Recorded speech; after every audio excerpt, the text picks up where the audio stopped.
মুসলমান ভাইরা আমার আল্লাহর গোলাম ডাক দিয়ে কই হুজুর আমি আপনার সাথে একটু নিরিবিলি কথা বলতে চাই, আমি কারো সামনে কথা বলতে পারবো না হুজুর, আপনি আমার একটু সময় দিবেন না। আমি চিন্তা করলাম যেহেতু মানুষটা মাজুর মানুষ, যেহেতু একটা হাতে সমস্যা, এই মানুষটারে ফেরায় দেওয়া যায় না, আমি দেখি কি কথা বলতে যায়। এবার আল্লাহর গোলামকে ডাক দিয়ে বললাম, বাবাজি আমি একটু খাবার দাবার শেষ করে তারপরে আপনার সাথে ঠান্ডা মাথায় সময় দেব। আল্লাহর গোলামটা ততক্ষণ পর্যন্ত অপেক্ষায় রইল। আমি খাবার দাবার শেষ করে আল্লাহর গোলামটাকে আমার পাশে বসে খাবার খাওয়াইলাম। উত্তরবঙ্গের দিনাজপুরের ঘটনা আপনাদের কাছে বলছে। যুবক ভাইরা, আমি যখন খাবার খাওয়া শেষ হয়ে গেল, রাত বাজে 2টা, এমন সময় অসুস্থ মানুষটা আমার বাসা।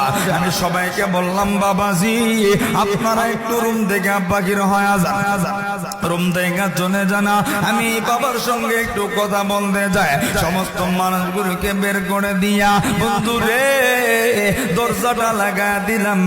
এবার আল্লাহর গোলাম আমার পাশে বইসা দাদা কইরা চোখের পানি ফেলা কান্দে। আমি আল্লাহর গোলাম রে ডাক দিয়া বললাম, বাবাজি এইভাবে কান্না করেন কারণটা কি? কোন কারণে আপনি কান্না করেন? আপনি না আমার কাছে কি বলতে যান? আল্লাহর গোলাম কান্না থামাইতে পারে না, এমন ভাবে কান্না শুরু করছে আমার চোখের পানি আমি ধইরা রাখতে পারি না রে। কাঁদতে কাঁদতে চোখের পানি গুনি ফালাইয়া ফুপায়া ফুপায়া কাঁদতে কাঁদতে কথা বলতে পারে না। এক পর্যায়ে কান্না যখন স্থির হলো, শুধু চোখের পানি পড়ে। এমন সময় ডাক দিয়ে কই হুজুর আমার জীবনে আমি বড় ভুল করছি গো হুজুর, আমার জীবনে আমি বড় অন্যায় করেছি, আমার জীবনে আমি বড় অপরাধ করেছি, যার শাস্তি আমি এখন ভোগ করতেছি হুজুর, আমি কেমন করে মুখ দিয়ে পাবো? আমি বললাম, বাবাজি আগে বিষয়টা আমারে খুলে বলেন না। এবার আল্লাহর গোলাম ডাক দিয়ে কই হুজুর এই যে আমার হাতটা অসুস্থ দেখতেছে না, এইটা কোনো অ্যাক্সিডেন্টে অসুস্থ হয় না, কোনোভাবে পড়িয়া ভাঙিয়াও যায় না হুজুর। লম্বা ঘটনা আপনাকে সংক্ষিপ্ত করে বলছে। আল্লাহর গোলাম চোখের পানি ফেলে ডাক দিয়ে কই হুজুর আমি একজন ব্যবসায়ী মানুষ ছিলাম, আমি যখন বাজারে থাকতাম, আমি বাজার থেকে বাড়িতে আসে দেখতাম আমার বউ প্রতিদিন আমারে আমার মায়ের নামে বিভিন্ন কথা বন্ধ, বিভিন্ন কান পড়া আমার শোনাই দাও, যার কারণে দিন যাচ্ছে আমার মায়ের সঙ্গে দূরত্ব সৃষ্টি হচ্ছে। একটা সময় আমার মারে আমি কলিজা দিয়ে বড় ভালোবাসতাম, আমার মা ছাড়া আমি কিছুই বুঝতাম না। এখন দিন যত যায় আমার বিবির কথা শুই না, মায়ের কাছে আমার দূরত্ব সৃষ্টি হয়ে যায়। এরকম ঘটনা ঘটে কিনা একটু আওয়াজ দেন, ঘটে কিনা? বউ কিছু কয় না, জামাই যখন রাত্রে বাড়িতে কানে কানে কই তোমার মার জ্বালায় তো শান্তি নাই, কো কিল্লিগা, কো বাত রাইন্দা হে খায় আমার দেয় না, কো বড় মাছের মাথা আমার দিল না, আমার পোলারে দিল না, তোমার মাই খায় নিচ্ছে। এরম অভিযোগ কলঙ্ক লাগায় না? একদিন 2 দিন 3 দিন 4 দিন 5 দিন মাসকে মাস যখন অতিবাহিত হয়ে যায়, সন্তান কিন্তু তখন বাধ্য হইয়া বিশ্বাস কইরা নেয়। মুসলমান ভাইরা আমার আল্লাহর গোলাম চোখের পানি ফেলাইয়া কান্দে আর ডাক দিয়ে কই হুজুর প্রতিদিন আমার বিবি আমার কাছে মায়ের নামে বিচার দেয়া, আমি আমার মারে আমি কিছুই বলি না, কারণ আমার মারে বড় ভালোবাসে। এইভাবে 1 দিন 2 দিন সপ্তাহ মাস মাস যখন চলে যায়, এমন সময় হঠাৎ গনে একদিন আমার মারে জিগাইলাম, গো আপনি কি সত্যি সত্যি এরকম করেন না, এমন আচরণ আপনি করেন না? এমন সময় মা চোখের পানি ফেলা দিয়া কান্দে আর ডাক দিয়া কই বাবাজি রে আমি মা হইয়া এরকম করতে পারি না, আমি কোনোদিন তোর বউকে অপমান করি না, আমি খাবার রান্না কোনোদিন একা খাই না, এইভাবে সময় অতিবাহিত হয় হুজুর। হুজুর বছর খানেকের ভিতরে আবারও আমার বিবি আমার কানে কথা বলতে থাকে। একদিনের ঘটনা ঘটে যায়। একদিন ব্যবসা করে রাত্রে বেলা মেজাজটা গরম, ভালো ব্যবসা হয় না। কর্মচারীর সঙ্গে রাগান্বিত হইয়া আমি বাড়িতে চলে আসছি। আমার ঘরে ঢুকছি, এমন সময় আমার বিবি আমার কানের কাছে আইসা আমার মায়ের নামে বিভিন্ন ধরনের কথা বলছে, বিভিন্ন ধরনের বদনাম যখন করলো আমি আর সহ্য করতে পারি না।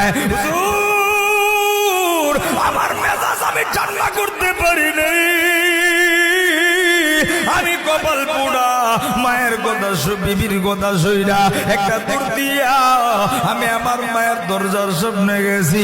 আমার মার দরজার সামনে যাইয়া আমার মারে ডাক দিয়া কইলাম, মা গো, আপনার বউ তো এই কথা বলছে, আপনি কেন এরকম করে না? আপনি কেন এরকম উল্টা পাল্টা করে না? গো, আপনি কেন এরকমটা করে না? এইটা তো মাইনা নিতে পারি না। আমার মা চোখের পানি ফেলাইয়া কান্দা কান্দা কইছে, বাবাজি পিসা সুন্দর সবকিছু মিথ্যা, কিন্তু হুজুর গো আমি আমার মায়ের কথা বিশ্বাস করি না। আমি আমার বিবির কথা বিশ্বাস কইরা আমি আমার মায়ের গায়ে একটা ধাক্কা মারছিলাম। হুজুর, ওই যে মায়ের গায়ে আমি ধাক্কা দিয়েছিলাম, ওই ধাক্কা দেওয়ার পর থেকে একটা মাসও যায় না, এরপর থেকে আমার এই হাতটা দুর্বল হওয়া শুরু হয়েছে।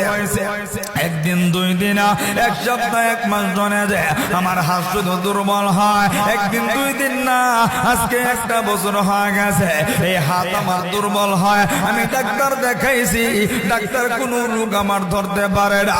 কত ওষুধ আমি খাই নিয়েছি, চিকিৎসা করে আমার হাত ভালো হয় না। আমার মনের দিলার বিশ্বাস হইল আমার মারে যে আমি ধাক্কা দিছিলাম, ওই যে মা চোখের পানি পালায় কাঁদছিল, ওই চোখের পানির বদৌলতে আমার আল্লাহ এই দুনিয়ার জমিনে আমার শাস্তিটা দেখা দিয়েছে। হুজুর গো, আমি আপনার কাছে এই ঘটনাটা বললাম। হুজুর গো, ঘটনাটা আপনি মাহফিলে বয়ান করবেন। হুজুর, এই দুনিয়ার কোন মানুষ যেন মার সঙ্গে খারাপ আচরণ না করে, মায়ের যেন কষ্ট না দেয়। যুবক ভাইরা, আল্লাহর গোলাম চোখের পানি পড়া গন্ধের কই, হুজুর আমার হাত অবশ হয়ে গেল। একটা বছর হয়ে গেছে, 6 মাস পরে আমার মা মারা গেছে। আমি আমার মার কাছে মাফ চাইতে পারি নাই, আমি আমার মায়ের কাছে ক্ষমা চাইতে পারি নাই। হুজুর গো, এখন আমি কি করব? আমি কোথায় যাব? আমার হাত কেমন করে ভালো হবে? আমি কেমন করে সুস্থ হব? আল্লাহর গোলামটা পোপায় পোপায় চোখের পানি ফেলায় কান্দে। এই যুবকের জীবনে শুই না আমার চোখের পানিও ধৈর্য রাখতে পারি না। আমি ডাক দিয়ে বললাম, যুবক, তোমার জীবনে যে অন্যায় তুমি করেছো রে, আল্লাহর কাছে চোখের পানি ফেলায় তোমা করো, আল্লাহ হয়তো বা মাফ করে দিলে।